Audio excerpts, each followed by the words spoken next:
Good day mga kapartners. Shout out nga pala kay Sir Concepcion at meron siyang pinadalang concern doon sa kanyang Photon Tornado M4.2C aluminum van na merong lumabas doon na ilaw sa may dashboard niya.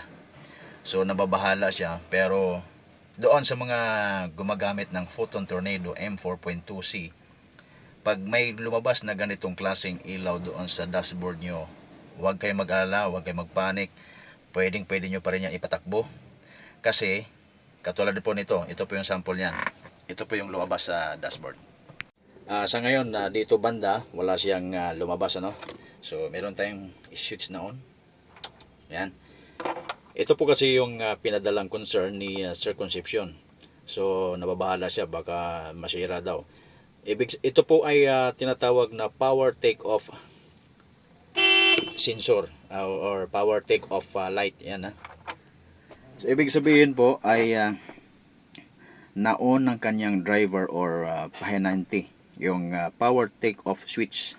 Ang gagandahan po, i-off natin. Yan. So, nawala na po yung ilaw. So, pag in-on, yan, may lalabas po dyan. Ang kagandahan kasi nitong Photon Tornado M4.2C, meron na siyang abang na power take-off.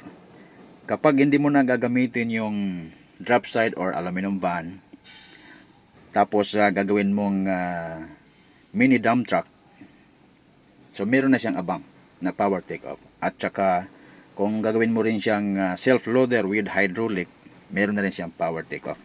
So yun ang advantage ng Photon Tornado M4.2C. Sana nabigyan po kayo ng solusyon. At doon sa mga kapartners natin na meron ng existing truck at gustong kumuha ulit, tapos nahirapan kayong magpa-approve sa inyong mga bangko, ilapit nyo na po yan dito sa amin sa Global Dominion Las Piñas at kami po ay mag-approve po sa inyo. Pagkapag kompleto po ang inyong requirements, ipaparas po natin yan. So yun lang mga kapartners. Thank you.